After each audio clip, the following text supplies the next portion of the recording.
నమస్తే V3 news కు స్వాగతం. నేను మారుతీరామ్. ముందుగా బులెటిన్ లో హెడ్లైన్స్ చూద్దాం. తెలంగాణలో ధరణి పోర్టల్ ప్రారంభానికి ముహూర్తం ఖరారు.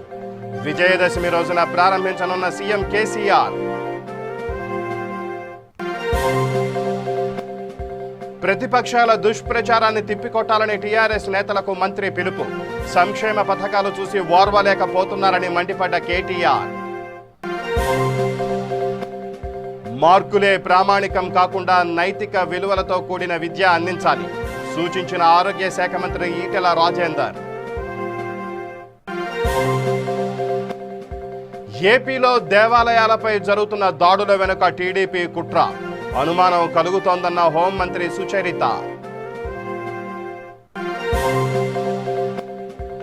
కరోనా బారిన పడి అనేక కుటుంబాలు ఆర్థికంగా చితికిపోయాయి.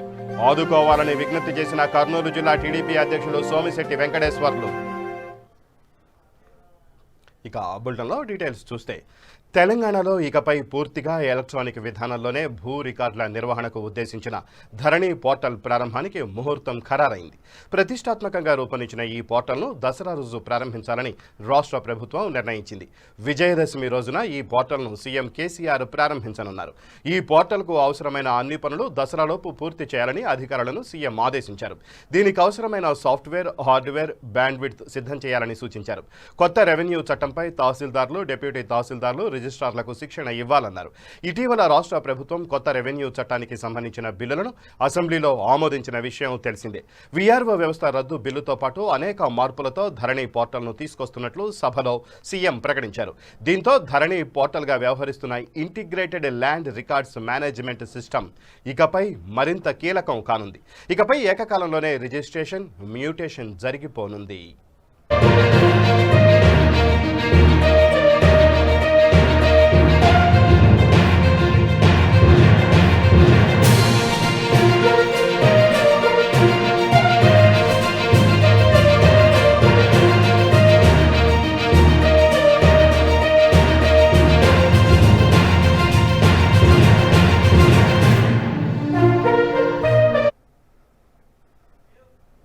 ప్రతిపక్షాల దుష్ప్రచారాన్ని తిప్పికొట్టాలని గులాబీ నేతలకు మంత్రి కేటీఆర్ పిలుపునిచ్చారు. మహబూబ్ నగర్, రంగారెడ్డి, హైదరాబాద్ ఎమ్మెల్సీ పార్టీ ఇన్ఛార్జీలతో కేటీఆర్ టెలికాన్ఫరెన్స్ నిర్వహించారు. ఈ సందర్భంగా నేతలకు పలు సలహాలు, సూచనలు చేశారు. తెలంగాణ రాష్ట్ర ప్రభుత్వం అభివృద్ధి, సంక్షేమాన్ని సమన్వయం చేసుకుంటూ దేశంలోనే అగ్రస్థానంలో నిలుస్తోందని కేటీఆర్ తెలిపారు. ప్రజలకు అందుతున్న ప్రతిఫలాలపై ఓర్వలేనితనంతో ప్రతిపక్షాలు ఇలా దుష్ప్రచారం చేస్తున్నాయని ఆయన మండిపడ్డారు. ప్రతిపక్షాలు చేస్తున్న చిల్లర ప్రయత్నాలను ఎండగట్టాలని పిలుపునిచ్చారు. ఇప్పటికే తెలంగాణ రాష్ట్ర ప్రభుత్వం 1,50,000 ప్రభుత్వ ఉద్యోగాలను కల్పించిందని కేటీఆర్ తెలిపారు. టీఎస్ ఐపాస్ ద్వారా సుమారు 15 లక్షల మందికి ఉపాధి అవకాశాలను కల్పించామని మంత్రి పేర్కొన్నారు. ప్రభుత్వం ఏం ఆలోచన చేస్తా ఉంది అంటే హైదరాబాద్ నగరంలోని ప్రజలు నిశ్చింతగా వారి ఆస్తి పైన వారి ఆస్తినైతే ఈరోజు 30, 40, 25, 15, 20 ఏళ్లుగా అనుభవిస్తూ ప్రభుత్వానికి అన్ని పన్నులు కడుతూ మరి టైటిల్ పొందలేకుండా ఉన్నారో ఆ సమస్యలన్నింటినీ కూడా పరిష్కరించి మధ్యతరగతి ప్రజలకు, పేద ప్రజలకు రిలీఫ్ ఇవ్వాలి, వారికి యాజమాన్య హక్కు రావాలి, వారి పిల్లలకు ఆస్తిని మనం అందజేయాలి అనేది గౌరవ ముఖ్యమంత్రి గారు మనం మాకు దిశానిర్దేశం చేయడం జరిగింది. మీరందరికీ కూడా నేను ఒక విజ్ఞప్తి చేస్తా ఉన్నా. ఈ సందర్భంగా ముఖ్యంగా చాలా పెద్ద ఎత్తున కొంతమంది జోనల్ కమిషనర్ల కార్యాలయాల్లో చాలా పెద్ద ఎత్తున అక్కడ స్థానికంగా ఉండే కాలనీ అసోసియేషన్ పెద్దలు కానీ ఇతరులు కానీ హాజరైనట్టుగా నాకు కనబడతా ఉంది. ఆ ఎల్బీ నగర్ ప్రాంతంలో, ఇంకా సికింద్రాబాద్ ప్రాంతంలో కూడా చాలా మంది కనబడతా ఉన్నారు. వారందరికీ నేను ఒకటే విజ్ఞప్తి చేస్తా ఉన్నాను. ప్రభుత్వానికి మీ నుండేదో పెద్ద ఎత్తున డబ్బులు వసూలు చేయాలనే ఆలోచన ఏమి ప్రభుత్వానికి లేదు. మీకు హక్కు కల్పించాలనే ఆలోచన తప్ప, మీకు మంచి చేయాలన్న ఆలోచన తప్ప ప్రభుత్వానికి ఇదేదో అవకాశంగా తీసుకొని మీ దగ్గర నుండి ఏదో పన్ను వసూలు చేయాలని కానీ, మీ దగ్గర నుండి ఏదో పెద్ద ఎత్తున డబ్బులు వసూలు చేసి ఖజానా నింపుకోవాలన్న ఆలోచన లేదు అనే మాట కూడా ఈ సందర్భంగా గౌరవ ముఖ్యమంత్రి గారే మాకు చెప్పడం జరిగింది. దాన్ని మళ్ళీ నేను ఒకసారి ఉటంకిస్తున్నాననే మాట కూడా ఈ సందర్భంగా నేను విజ్ఞప్తి చేస్తా ఉన్నాను. మేము ఈరోజు ఈ సమావేశంలో మీ నుండి ఉద్దేశం అయితే హైదరాబాద్ నగరంలోని ఇట్లాంటి ఇబ్బంది పడుతున్న అసోసియేషన్స్ కానీ, కాలనీస్ కానీ, ఎక్కడెక్కడైతే ప్రజలు ఉన్నారో వారందరికీ కూడా రిలీఫ్ ఇవ్వాలన్న ఆలోచన తప్ప వేరే ఆలోచన మనకి ఏ కోశాన కూడా రెండో ఆలోచన లేదు. అయితే నా విజ్ఞప్తి మీ అందరితో కూడా ఏమంటే, నా విజ్ఞప్తి మీ గౌరవ శాసనసభ్యులు కానీ, గౌరవ మన ఇతర అధికారులు కానీ ఎవరైతే ఉన్నారో స్థానికంగా ఉన్న కాలనీ అసోసియేషన్ల అధ్యక్షులు, స్థానికంగా ఉన్న పెద్దలు, వారి నుంచి కూడా మనం వారి అభిప్రాయాలు కూడా విందాం. ఎందుకంటే ఈరోజు నాకు తెలుసు ఒకవైపు వర్షాలు పడతా ఉన్నాయి, ఒకవైపు ఇబ్బందులు ఉన్నాయి. కానీ ఇప్పటికీ మా జిహెచ్ఎంసీ ఆఫీసర్లు అందరూ చాలా మంది ఫీల్డ్లో చాలా పనిచేస్తూ ఉన్నారు, కార్పొరేటర్లు కూడా పనిచేస్తూ ఉన్నారు. కానీ ఇది ఇంపార్టెంట్ సమస్య కాబట్టి, ఇంపార్టెంట్ ఇష్యూ కాబట్టి దీన్ని సాధ్యమైనంత వేగంగా పరిష్కరించాలనే ఉద్దేశంతోనే మనం ఈరోజు ఈ సమావేశాన్ని పిలుచుకున్నాం. సోమవారం కల్లా మనం ఇవన్నిటిని కూడా కంపైల్ చేసి క్రోడీకరించి ప్రతి నియోజకవర్గం, ప్రతి మొత్తం జిల్లా, ఇక్కడ 3 కలెక్టర్లు, కమిషనర్ గారు, అందరూ ఉన్నతాధికారులు ఇక్కడే ఉన్నారు కాబట్టి మనం ఈ సమస్యలన్నింటినీ కూడా కంపైల్ చేసి క్రోడీకరించి మరి ప్రభుత్వానికి నివేదించినట్టయితే అత్యున్నత స్థాయిలో ప్రభుత్వం అవసరమైతే ఒక కేబినెట్ సమావేశం నిర్వహించి ఈ సమస్యలకు శాశ్వతంగా ఒక పరిష్కారం చూపెట్టాలి అనే ఒక పట్టుదలతో ప్రభుత్వం ముందుకు పోతున్నది. కాబట్టి ఈ ధరణి పోర్టల్ని మనం తెచ్చుకునే క్రమంలో ధరణి పోర్టల్ మనం ముందుకు తీసుకొచ్చిన తర్వాత రాష్ట్రంలో మొన్న రెవెన్యూ చట్టం శాసనసభలో ప్రవేశపెట్టిన సందర్భంగా ముఖ్యమంత్రి గారు చెప్పినట్టు క్రయ విక్రయాలు కానీ, అంటే సేల్ కానీ, పర్చేస్ కానీ భవిష్యత్తులో భూమి కొనాలి అంటే చాలా పారదర్శకంగా ప్రపంచంలో ఎక్కడ ఉన్నా, ఎక్కడి వారు తెలంగాణలో ఒక భూమి కొనుక్కోవాలనుకున్నా మరి ఇబ్బంది లేకుండా కొనుక్కునే విధంగా చేసుకునేదానికి అవకాశం ఉంది. సమస్యలు కొన్ని మా దృష్టికి ఆల్రెడీ ఉన్నాయి. ఉదాహరణకి ఉప్పల్ నియోజకవర్గంలో బగాయత్ ప్లాట్ అని ఒకటి ఉంటుంది. ఆ బగాయత్ దగ్గర ఏంటంటే ఇష్యూ, గతంలో మెట్రో రైలు కోసం అని చెప్పి మన హెచ్ఎండిఏ వాళ్ళు నోటిఫై చేయడం జరిగింది. కానీ అక్కడ ఆ మెట్రో రైలు వాళ్ళు ఆ భూమిని వెంటనే స్వాధీనం చేసుకోకపోవడం వల్ల అక్కడ పెద్ద ఎత్తున కాలనీలు వచ్చినాయి. సికింద్రాబాద్ పద్మారావు నగర్లోని ఎస్పీ కాలేజ్ గోల్డెన్ జూబ్లీ ఉత్సవాలను తెలంగాణ రాష్ట్ర ఆరోగ్య శాఖ మంత్రి ఈటెల రాజేందర్ ప్రారంభించారు. ఎగ్జిబిషన్ సొసైటీ, ఉస్మానియా పట్టభద్రుల సంఘం సంయుక్త ఆధ్వర్యంలో కొనసాగుతున్న పద్మారావు నగర్లోని సర్దార్ పటేల్ కళాశాల 50 ఏళ్లు పూర్తి చేసుకుంది. ఈ సందర్భంగా ఈటెల మాట్లాడుతూ మార్కులే ప్రామాణికం కాకుండా నైతిక విలువలతో కూడిన విద్య అందించాలని తెలిపారు. పట్టణ, గ్రామీణ ప్రాంతాలకు చెందిన పేదవారికి తక్కువ ఫీజుతో ఉన్నత విద్య అందించాలనే మంచి ఉద్దేశంతో ఎగ్జిబిషన్ సొసైటీ, ఉస్మానియా పట్టభద్రుల సంఘం సంయుక్తంగా 1970లో పద్మారావు నగర్లో ఎస్పీ కళాశాల ఏర్పాటు చేశారని తెలియజేశారు. తెలంగాణ రాష్ట్ర ప్రభుత్వం కూడా విద్య, వైద్య రంగాలకు ఎంతో ప్రాధాన్యత ఇస్తోందని, అతి తక్కువ కాలంలో భారతదేశంలోని అనేక రాష్ట్రాలతో పోటీ పడుతూ ముందుకు దూసుకెడుతోందని తెలిపారు.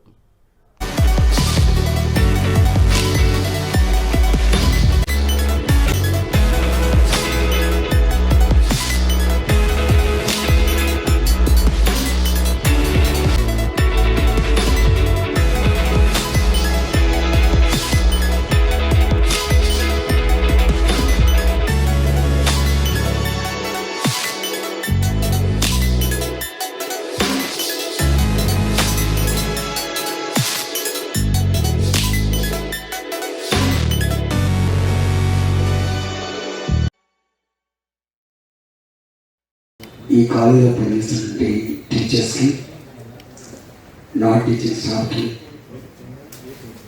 గొప్పగా ఎన్సిసి విధులు నిర్వహిస్తున్నటువంటి ఎదుగుతున్నటువంటి స్టూడెంట్స్కి, మీడియా మిత్రులందరికీ నమస్కారం. 50 వసంతాల సుదీర్ఘ ప్రయాణం జరిగింది. వేలాది మంది విద్యార్థులకి కేవలం విద్యను మాత్రమే కాకుండా అనేక రంగాల్లో నిష్ణాతులుగా తీర్చిదిద్ది సమాజానికి అందించే గొప్ప చరిత్ర ఈ సర్దార్ పటేల్ కాలేజీకి ఉంది. ఈ కాలేజీకి మాకు చాలా రకాల నిబంధనలు ఉన్నాయి. మేము ఇక్కడ సైబరాబాద్ సైన్స్ కాలేజ్లో, ఇక్కడ ఎస్పీ కాలేజ్లో ఆనాటి విద్యాలయాలు, ఆనాటి కాలేజ్ అన్నీ కూడా ఆలోచన పరమైన, మేధోపరమైనటువంటి కృషి జరుగుతూ ఉంది. ఆ సందర్భంగా అనేక సార్లు నేను కూడా ఇక్కడికి రావడం జరిగింది. ఈ కాలేజీ నుంచి చదివిన వాళ్ళు మంత్రులుగా ఉన్నారు, ఎమ్మెల్యేలుగా ఉన్నారు, అనేక రకాల ఇన్స్టిట్యూట్స్కి గొప్ప గొప్ప స్థానంలో ఉన్న విషయాన్ని ఇప్పుడే మనం చూసినాం. అంటే ఒక కాలేజ్ వస్తే దానివల్ల ఎంత గొప్ప పరిణామం జరుగుతుందో సజీవ సాక్ష్యం Sardar Patel college. Osmania graduates association Telangana ప్రాంతంలో మొట్టమొదటిసారిగా ఈ ప్రాంతం అభివృద్ధి చెందాలంటే విద్య లేకుండా సాధ్యం కాదని గ్రహించి ఇంతకుముందు ప్రెసిడెంట్ గారు చెప్పినట్టుగా లోవర్ క్లాస్ మిడిల్ క్లాస్ పేదలకి ఆనాడు విద్య అందుబాటులో లేదు. మండలానికి ఒక స్కూల్లో 2 స్కూళ్ళు ఉంటే ఎక్కువ, కాలేజీలు అయితే ఎక్కడెక్కో కొన్ని మాత్రమే ఉండేవి. ఎస్ఎస్సిలో పాస్ కావాలంటే కూడా 40 మంది 50 మంది విద్యార్థులు ఉంటే 2-3 పాస్ అయిన రోజులప్పుడు. గుంటూరు జిల్లా చిలకలూరిపేటలోని ఏఎంజీ పక్కన ఉన్న దళిత శ్మశాన వాటికలో సమాధులు కోల్పోయిన బాధితులను హోంమంత్రి పరామర్శించారు. సమాధులను పడగొట్టిన సంఘటనపై కలెక్టర్ను ఉన్నతాధికారులను అడిగి వివరాలు తెలుసుకున్నారు. కొందరు అధికారుల అత్యుత్సాహం, కాంట్రాక్టర్ నిర్లక్ష్యం వల్లనే ఇదంతా జరిగిందని హోంమంత్రి తెలిపారు. బాధ్యులపై శాఖాపరమైన చర్యలు తీసుకోవాలని ఉన్నతాధికారులను ఆదేశించారు. అదేవిధంగా పూర్వీకుల సమాధులను కోల్పోయిన బాధితులకు అండగా ఉంటామని హోంమంత్రి హామీ ఇచ్చారు. ఈ సంఘటనను ప్రతిపక్షాలు రాజకీయం చేయాలని చూడడం బాధాకరమన్నారు. రాష్ట్రంలో వరుసగా దేవాలయాలపై జరుగుతున్న దాడుల వెనుక టీడీపీ కుట్రకోణం దాగి ఉందనే అనుమానాలు కనిపిస్తున్నాయన్నారు. వీటిపైన విచారణ జరిపి బాధితులను కఠినంగా శిక్ష పడేలా చేస్తామని హోంమంత్రి మేకతోటి సుచరిత పేర్కొన్నారు. సమాధులు కూలగొట్టినటువంటి చర్యలు మేము తీవ్రంగా ఖండిస్తూ ఉన్నాం. ఆయా కులాలు, మతాలు, విశ్వాసాలకు అనుగుణంగా కొంతమంది ఖననం చేయడం, అదేవిధంగా కొంతమంది దహనం చేయడం అన్నది మనందరికీ తెలిసినటువంటి విషయం. ఇక్కడ చాలామంది ఎన్నో సంవత్సరాల నుండి వారి యొక్క పూర్వీకుల్ని ఇక్కడ ఖననం చేసుకుంటూ మరి వాళ్ళ జ్ఞాపకార్థం సమాధులు కట్టుకున్నటువంటి పరిస్థితి. మరి కొంతమంది అధికారులు వారి యొక్క అత్యుత్సాహ చర్యల వలన అనుకోని సంఘటన ఇక్కడ చోటు చేసుకోవడం జరిగింది. మరి ఎవరైతే ఆ అధికారులు ఉన్నారో వారి మీద యాక్షన్ తీసుకోవడం జరుగుతుంది. ఈ చర్యలకు పాల్పడిన వారిని కఠినంగా శిక్షించడం కూడా జరుగుతుంది. ఎవరైతే ఇక్కడ సమాధులు ఉన్నాయో వారికి సంబంధించినటువంటి సమాధులను మళ్ళీ తిరిగి నిర్మించి ఇవ్వడం కూడా జరుగుతుంది. మరి వీళ్ళు కోరుకున్నట్లుగా దీనిని చెట్లు కంప పెరిగి అంతా కూడా అట్లా ఏ విధంగా అయితే ఉందో దాన్ని బాగు చేసి ఇవ్వాలని కూడా వారు కోరుకోవడం జరిగింది. కర్నూలు జిల్లా కేంద్రంలోని స్థానిక తెలుగుదేశం పార్టీ కార్యాలయంలో జిల్లా అధ్యక్షులు సోమిశెట్టి వెంకటేశ్వర్లు మీడియాతో మాట్లాడారు. రాష్ట్రంలో కరోనా కేసులు రోజురోజుకి భారీ స్థాయిలో పెరుగుతున్నప్పటికీ ప్రభుత్వం తగు చర్యలు తీసుకోవడం లేదని విమర్శించారు. కరోనా బారిన పడి అనేక కుటుంబాలు ఆర్థికంగా చితికిపోయాయన్నారు. రోజువారీ కూలీలు, చిన్న వ్యాపారుల పరిస్థితి ఆందోళనకరంగా ఉందని ప్రభుత్వం వెంటనే స్పందించి ప్రతి కుటుంబానికి 10,000 రూపాయల చొప్పున ఆర్థిక సాయం అందించాలని డిమాండ్ చేశారు. ప్రజలు తీవ్ర ఇబ్బందులకు గురవుతుంటే ప్రభుత్వం మాత్రం నిమ్మకు నేరెత్తినట్లు వ్యవహరిస్తోందని, ఇది ఎంతవరకు సబబు అని ఆయన ప్రశ్నించారు. జగన్మోహన్ రెడ్డి గారికి ప్రజల తరఫున నేను హృదయపూర్వక నమస్కారం తెలియజేస్తూ నీకు ఒకటే విషయం చెప్తున్నా.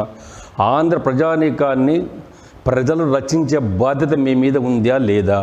కరోనా వ్యాధితో ఈరోజు అల్లాడిపోతున్నటువంటి దేశమంతా అల్లకల్లోలమై రాష్ట్రమంతా అకలాకుతలం అల్లాడిపోతున్నారు. ప్రాణాలు అరచేతులు పెట్టుకొని ఉన్న డబ్బులు 5 నెలల్లో మొత్తం ఇళ్ళు మొత్తం జేబులు ఖాళీ అయినాయి.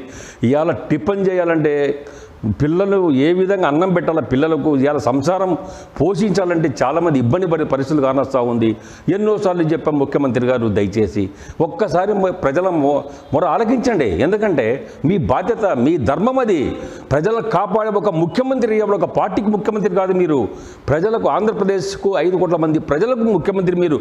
కాబట్టి దయచేసి ప్రతి కుటుంబానికి ఈ కుటుంబం ఆ కుటుంబం అని లేదు, 10,000 రూపాయల అకౌంట్లు వేసి ఇవాళ ప్రజలను కాపాడే బాధ్యత తీసుకొని ఈ రాష్ట్ర ప్రజలు కరోనా వ్యాధి నుంచి ఇబ్బంది పడుతున్నటువంటి ప్రతి కుటుంబాన్ని కాపాడాలని ముఖ్యమంత్రిగా దయచేసి నేను విజ్ఞప్తి చేస్తున్నా. ఇవాళ పార్టీలో ఉన్నటువంటి మీ నాయకులు, మంత్రులు కానీ, ఎమ్మెల్యేలు కానీ, ఇసుక మాఫియాలే కానీ, లిక్కర్ మాఫియాలకు కానీ ఇదే విధంగా ప్యాకెట్ రాయుళ్ళకు కానీ ఎంతోమందిని ఇవాళ కూల్చడములో ప్రసిద్ధి చెందినటువంటి నాయకులు కానీ అందరినీ కాపాడుతున్నావే. TRS party working president KTR నిర్వహించిన వీడియో కాన్ఫరెన్స్లో జూబ్లీహిల్స్ శాసనసభ్యులు మాగంటి గోపీనాథ్ రెహమత్ నగర్లో ల్యాండ్ రెగ్యులరైజేషన్ పట్టాల గురించి తెలియజేశారు. అదేవిధంగా అక్కడున్న హైటెన్షన్ వైర్ల వలన పొంచి ఉన్న ప్రమాదం గురించి తెలిపి సమస్యలను పరిష్కరించవలసిందిగా కోరారు. ఈ సమావేశంలో జోనల్ కమిషనర్ రవికిరణ్, శేరిలింగంపల్లి శాసనసభ్యులు అరికపూడి గాంధీ, టీఆర్ఎస్ డివిజన్ నాయకులు పాల్గొన్నారు.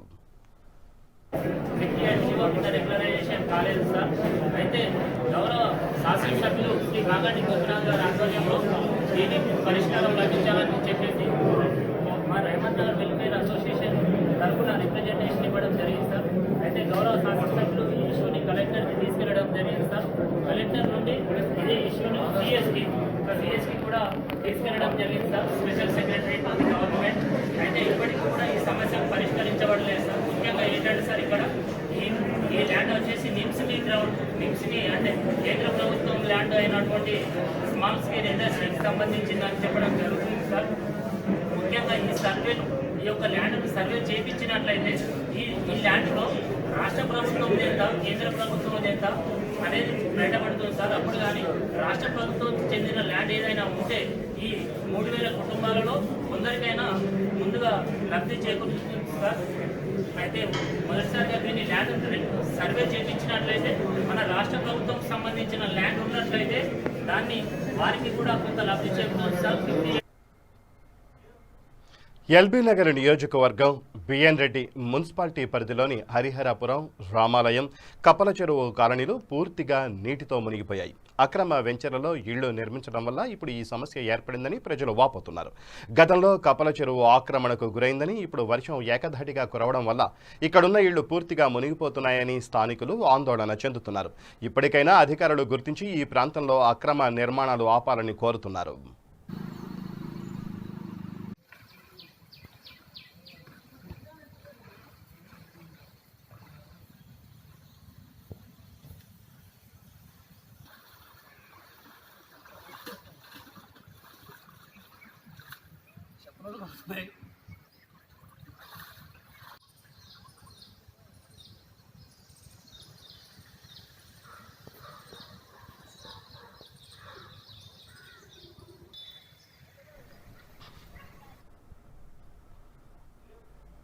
రంగారెడ్డి జిల్లా హయత్నగర్ డివిజన్లో గత 2 రోజులుగా కురుస్తున్న వర్షాలకు పలు కాలనీలు చెరువులను తలపిస్తున్నాయి. ముఖ్యంగా తిరుమల నగర్, పద్మావతి కాలనీలో ఇళ్లలోకి నీరు చేరడంతో స్థానికులు తీవ్ర ఇబ్బందులు పడుతున్నారు. దీంతో హయత్నగర్ డివిజన్ కాంగ్రెస్ పార్టీ అధ్యక్షులు సహాయక చర్యలు చేపట్టారు.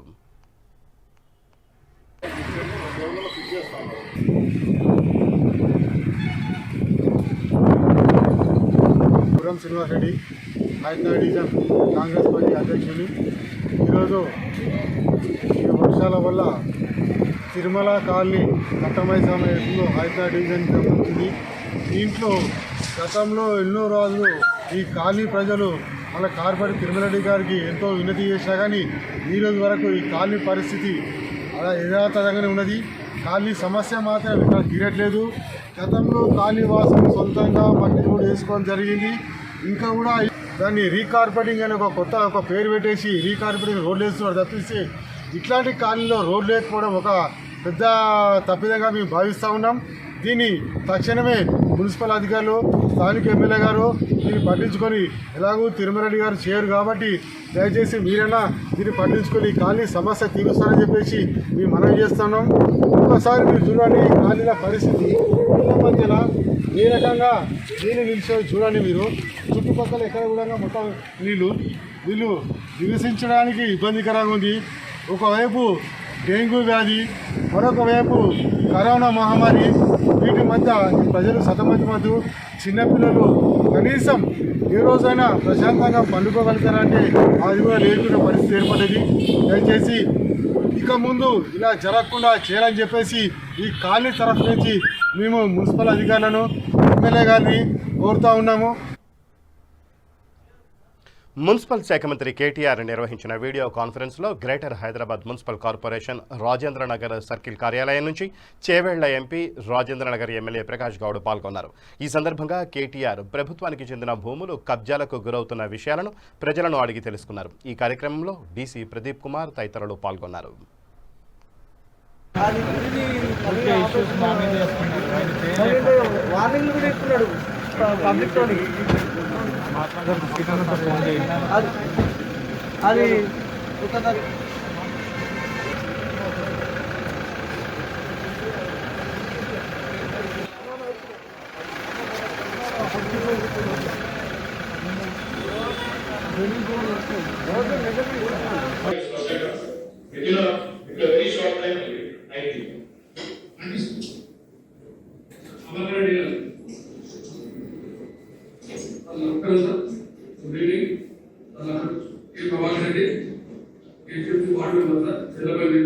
కొత్త రెవెన్యూ చట్టంతో తెలంగాణ రాష్ట్రం మొత్తం ఇంచు ప్రక్షాళన చేసి ఏ పేదవాడు కూడా రెవెన్యూ పరంగా ఇబ్బందులు పడకూడదని చెప్పి ఒక మహాసంకల్పం చేపట్టి కేసీఆర్ గారి వాళ్ళ రెవెన్యూ చట్టం తీసుకురావడం జరిగింది. దీంతో యావత్ తెలంగాణ బిడ్డలు హర్షం వ్యక్తం చేస్తున్నారు. ఇప్పుడే వీడియో కాన్ఫరెన్స్ ద్వారా జిహెచ్ఎంసీ ఏరియాలో ఎక్కడన్నా ఇన్ని ఇయర్స్ నుండి ఇష్యూ ఒక పేదలే కాదు పెద్దలు ఉన్నారు, పెద్దలు ఉన్నారు, జనరేషన్స్ గడుస్తున్నాయి, ఇంకా ఇష్యూస్ సాల్వ్ అవ్వట్లే అని చెప్పి ఇప్పుడే గౌరవనీయులు మున్సిపల్ శాఖ మంత్రులు కేటీఆర్ గారితో ప్రకాష్ గౌడ్ అన్న మీ ఇద్దరం కలిసి రాజేంద్రనగర్ ఇష్యూస్ అన్ని అడ్రస్ చేసినాం. అన్న చెప్పినట్టు అత్తాపూర్ది 6 చౌని కానీ జలాల్ బాబా నగర్ కానీ హనుమాన్ నగర్ ఇవన్నీ ఇష్యూస్ అనగానే ఇమీడియట్గా ఒక్కొక్క ఇష్యూ గురించి డీటెయిల్గా డిస్కస్ చేయడం జరిగింది. ఎవరికైతే ఇష్యూస్ కావాలో వాళ్ళందరికీ సాల్వ్ చేసి అందరికీ పట్టాలు ఇప్పిస్తా అని చెప్పి ఇప్పుడే చెప్పారు అన్నమాట. సో మండే రోజు మళ్ళీ డీటెయిల్గా డిస్కస్ చేద్దాం ఒక్కొక్క ఇష్యూ గురించి ప్రకాష్ గౌడ్ అన్న డీటెయిల్గా రిపోర్ట్స్ తీసుకొని రమ్మన్నారు. అక్కడ ఆఫీసర్స్ ఉంటారు, ప్రజల ముందుకు పాలన తీసుకొస్తున్నారు కేటీఆర్ గారు. హైదరాబాద్లో నడి బొడ్డులో ప్రజల ముందుకు పాలన తీసుకోవడం ఇదే మొదటిసారి. ఎందుకంటే ఇంతమంది వచ్చింది, వీళ్ళకి ఎప్పుడు కేటీఆర్ గారితో మాట్లాడే అవకాశం రాలేదు. ఇప్పుడు ఒక్కొక్క కాలనీ ఒక ప్రెసిడెంట్ వాళ్ళ పెద్దలు ఎవరైనా కానీ కేటీఆర్ గారితో డైరెక్ట్గా మాట్లాడినారు. వాళ్ళకి ప్రాబ్లం చెప్పేసరికి వాళ్ళకు కూడా సాటిస్ఫాక్షన్ ఉంటుంది కేటీఆర్ గారు అష్యూరెన్స్ ఇచ్చింది కాబట్టి. ఇలాంటి ఇంకా ముందు ఇంకా ఎన్నో తీసుకురావాలని చెప్పి ప్రజలందరూ సంతోషంగా ఉండాలని చెప్పి మనం తెలంగాణ తెచ్చుకున్నాం కాబట్టి ఆ తెచ్చిన తెలంగాణ పర్ఫెక్ట్ డైరెక్షన్ తీసుకెళ్తున్న కేసీఆర్కి అందరికీ మీ అందరం రుణపడి ఉండాలని చెప్పి మీ అందరూ నాలాల విషయంలో ఏమన్నా మాట్లాడారు? నాలాల విషయాలు అన్ని రిజాల్వ్ అయిపోతాయమ్మా. నేనేమో ఒక రెవెన్యూ చట్టం కాకుండా ఇప్పటివరకు అన్ని ఇష్యూస్ సాల్వ్ అయినాయి. గ్రామ పరంగా సిటీలో ఏమేమి ఇష్యూస్ ఉన్నాయో అవన్నీ సాల్వ్ చేద్దామని చెప్పి కంకణం కట్టుకున్నారు కాబట్టి ప్రతి ప్రాబ్లం ఇష్యూస్ అడ్రస్ అయిపోతుంది. ఇప్పటిదాకా మన కేటీఆర్ మాట్లాడడం కూడా జరిగింది. ప్రజల సమస్యలు ఏంటంటే ఇక్కడ హనుమాన్ నగర్ ఒకటి, జలాల్ బాబా నగర్ ఒకటి, కరీం నగర్ ఒకటి, 6 చౌని ఇవన్నీ కూడా జగాలు వాళ్ళు చాలా రోజులు అన్ని ఒక 50-60 ఏళ్ళ సంది 40 ఏళ్ళ సంది కబ్జల మీద ఉన్నారు. ఇవన్నీ ఫారెస్ట్ ల్యాండ్లు ఉన్నాయి. మన అత్తాపూర్లో కూడా ఎండోమెంట్ ల్యాండ్ ఇవన్నీ కూడా చెప్పడం జరిగింది. అందుకని ఈరోజు మా యువకుడు కేటీఆర్ గారు ఇవన్నీ కూడా హోమన్నాడు ఎక్కడెక్కడైతే ఏమేమి ఉన్నాయి ఇవన్నీ కూడా ఫైల్ తీసుకొని వస్తే ప్రభుత్వం ద్వారా మనం చేద్దాం, ప్రజలు బీద వాళ్ళకి ఇవ్వాలని చెప్పి మనం ఎలక్షన్లో మాటిస్తూ మీకు ఇవ్వాలని చెప్పినారు. అవన్నీ కూడా భారీ వర్షాల కారణంగా చెత్త పేరుకుపోయిన సరూర్ నగర్ లేక్ను యాకుత్పుర టీఆర్ఎస్ ఇన్ఛార్జ్ సామా సుందర్రెడ్డి శుభ్రం చేయించారు.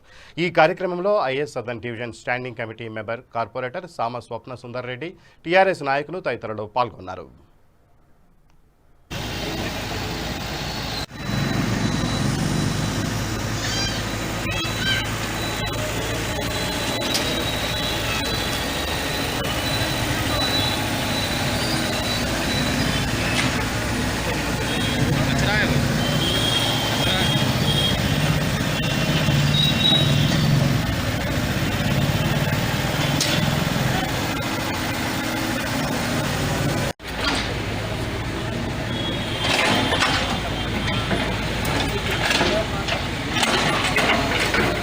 రేపు పెడదాం. ఇది రేపే వస్తుంది. ఒకటి రోజు అన్న అయితే మళ్ళీ ఈరోజు శంకేశ్వర్ బజార్లో ఉన్న నాలా క్లీనింగ్ ఈరోజు చేయడం జరుగుతుంది. గత వారం రోజుల క్రితం వర్షం పడ్డ వర్షానికి చెత్తంతా పేరుకుపోయి ఇబ్బంది పడుతుంటే కొత్తగా నూతనంగా ఇటాచి శాంక్షన్ చేసి ఈరోజు శంకేశ్వర్ బజార్ నాలాని క్లీన్ చేయడం జరుగుతుంది. దానికి శంకేశ్వర్ బజార్ బస్తీ వాళ్ళు, అలాగే సింగరేణి వెల్ఫేర్ అసోసియేషన్, అలాగే సరస్వతి నగర్ కాలనీ సభ్యులందరూ కూడా ఈరోజు పాల్గొని ఈ కార్యక్రమానికి ఈరోజు ముహూర్తం చేయడం జరిగింది. వారం రోజుల పాటు ఈ చెత్త క్లీనింగ్ ఏదైతే నాలా క్లీనింగ్ ఉందో మొత్తం కూడా నాలా క్లీన్ చేయడం జరుగుతుంది. కరోనా వైరస్ కారణంగా తెలంగాణ రాష్ట్రంలోని వేలాది ప్రైవేటు స్కూళ్ల భవితవ్యం అగమ్యగోచరంగా తయారైందని వెంటనే ప్రభుత్వం క్షేత్రస్థాయిలో వాస్తవ పరిస్థితిని పరిగణలోనికి తీసుకొని 3.5 లక్షల టీచింగ్ నాన్ టీచింగ్ స్టాఫ్ కుటుంబాలను కాపాడాలని సికింద్రాబాద్ ట్రస్మా ప్రతినిధులు ప్రభుత్వానికి విజ్ఞప్తి చేశారు. రాష్ట్రంలోని 50% పైగా పేద మధ్యతరగతి వర్గాలకు చెందిన విద్యార్థులకు చక్కటి విద్యను అందించే ప్రైవేటు విద్యా సంస్థలు లాక్డౌన్ కారణంగా ఆర్థికంగా పూర్తిగా చితికిపోయాయన్నారు. ప్రైవేటు విద్యా సంస్థలపై ఆధారపడి జీవిస్తున్న లక్షలాది మంది సిబ్బందికి జీతాలు లేక అల్లాడిపోతున్నారని, కొందరు కూలీ పనులు, మరికొందరు ఆత్మహత్యలకు పాల్పడుతున్నారని ఆవేదన వ్యక్తం చేశారు. ఆర్థికంగా చితికిపోయిన ప్రైవేట్ స్కూళ్లు చాలా వరకు మూతపడే ప్రమాదం ఉందన్నారు. ప్రభుత్వమే ప్రైవేట్ స్కూళ్లను స్వాధీనం చేసుకుని ప్రైవేటు టీచర్లకు కూడా వేతనాలు ఇవ్వాలని కోరారు.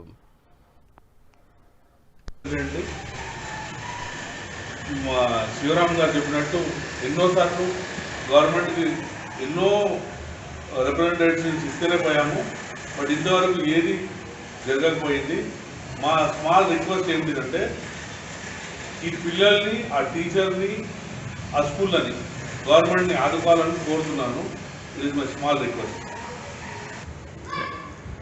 నేను ట్రస్మా సికింద్రాబాద్ మండల్ ప్రెసిడెంట్ సయ్యద్ అల్తాఫ్ హుస్సేన్. మేము ఇక్కడ విద్యాసంస్థలను మధ్యతరగతి వాళ్ళను పైకి తీసుకోవడం గురించి మేము స్థాపించాము. సో ఇప్పుడు ప్రస్తుత కాలంలో మధ్యతరగతి వాళ్ళకు విద్య దూరం అవుతున్నది ప్రస్తుత పరిస్థితుల ద్వారా. సో కాబట్టి మధ్యతరగతి విద్యార్థులకు చదువును అందించడం గురించి మేము చేస్తున్న మా ప్రయత్నంలో సో మీ అందరి చేయూతలు కావాలి. కర్నూలు జిల్లా పత్తికొండ ఆర్టీసీ బస్టాండ్లో చాలా కాలంగా అపరిష్కృతంగా ఉన్న సమస్యల పరిష్కారం కోసం పూర్తి స్థాయిలో కృషి చేస్తానని పత్తికొండ ఎమ్మెల్యే కంగాటి శ్రీదేవి అన్నారు. పత్తికొండ ఆర్టీసీ బస్టాండ్ను డిపో మేనేజర్ సుధారాణితో కలిసి పరిశీలించారు.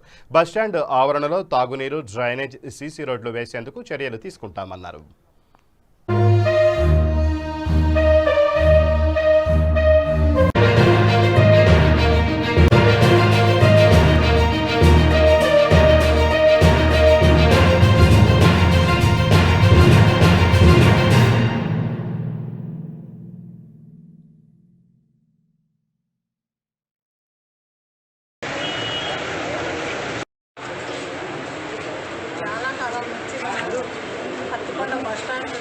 ఈరోజు మరి పరిశీలించడం జరిగింది. ఎక్కడ కూడా సీసీ రోడ్డు చాలా ఘోర పరిస్థితుల్లో వర్షం చిన్న వాన వచ్చినా కూడా ఇంతగా ఏర్పడి వర్షంలో మరి వచ్చిన వాళ్ళంతా ప్యాసింజర్స్ అంతా కూడా కాళ్ళు పెట్టని పరిస్థితి ఏర్పడింది. ఈరోజంతా పరిశీలించడం జరిగింది. తద్వారా దాని సీసీ రోడ్లతో సహా మరి ఆర్ఎం గారితో కూడా నేను ఇందాక డిఎం గారు చేస్తే మాట్లాడడం కూడా జరిగింది. ఏవైనా మీరు చేసే మీ ఫండ్లో ఏదన్నా ఉంటే చెప్పండి, లేకుంటేనా ఎస్టిమేషన్ వేసి ఆ రోడ్డుని ఈ రోడ్డుని అధ్వాన పరిస్థితులు ఉన్న రోడ్డును బాగుపరచడానికి ఎంత ఎస్టిమేషన్ వేసింది, ఎంతైతే అంత మేము మా గవర్నమెంట్కి చెప్పి అధికారులతో చర్చించి ఖచ్చితంగా బస్టాండ్ని బాగు చేసేటట్లుగా కూడా నేను తీసుకుంటాను. అనంతపురం జిల్లా పుట్టపర్తి నియోజకవర్గ పరిధిలోని కొత్త చెరువు మండల కేంద్రంలో కేంద్ర ప్రభుత్వం ఆమోదం తెలిపిన వ్యవసాయ కార్మిక సంస్కరణల బిల్లుకు వ్యతిరేకంగా సిఐటియు, సిపిఎం నేతలు నిరసన చేపట్టారు. కొత్త చెరువు నెహ్రూ సర్కిల్ వద్ద వ్యవసాయ కార్మిక సంస్కరణల బిల్లులకు వ్యతిరేకంగా మానవహారం ఏర్పాటు చేశారు. అనంతరం వ్యవసాయ కార్మిక సంస్కరణల బిల్లు పత్రాలకు నిప్పు పెట్టారు. వ్యవసాయ చట్ట సవరణ బిల్లును ఉపసంహరించుకోవాలని, జీవో నెంబర్ 25ను రద్దు చేయాలని, పంటలకు గిట్టుబాటు ధర కల్పించేందుకు చట్టాన్ని రూపొందించాలంటూ నినాదాలు చేశారు. లేకపోతే రాష్ట్ర వ్యాప్తంగా ఆందోళన కార్యక్రమాలు ఉధృతం చేస్తామని హెచ్చరించారు.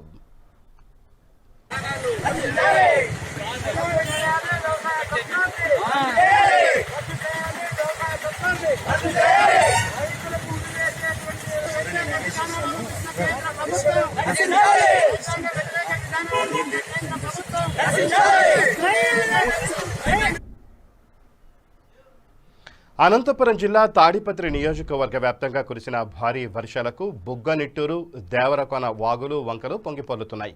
దీంతో పలు చోట్ల రాకపోకలకు తీవ్ర అంతరాయం ఏర్పడింది. లోతట్టు ప్రాంతాలు జలమయమయ్యాయి. మునుపెన్నడూ కురవని విధంగా ఈ సంవత్సరం భారీ వర్షాలు కురవడంతో వాగులు, వంకలు పొంగిపొర్లుతున్నాయి.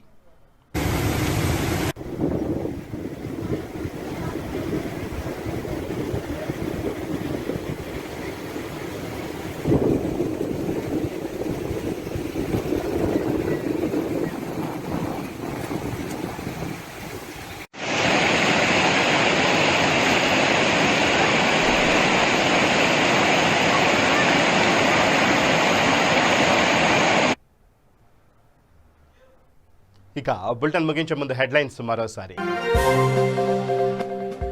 తెలంగాణలో ధరణి పోర్టల్ ప్రారంభానికి ముహూర్తం ఖరారు. విజయదశమి రోజున ప్రారంభించనున్న సీఎం కేసీఆర్. ప్రతిపక్షాల దుష్ప్రచారాన్ని తిప్పికొట్టాలని టీఆర్ఎస్ నేతలకు మంత్రి పిలుపు. సంక్షేమ పథకాలు చూసి ఓర్వలేకపోతున్నారని మండిపడ్డ కేటీఆర్. మార్కులే ప్రామాణికం కాకుండా నైతిక విలువలతో కూడిన విద్య అందించాలి సూచించిన ఆరోగ్య శాఖ మంత్రి ఈటెల రాజేందర్.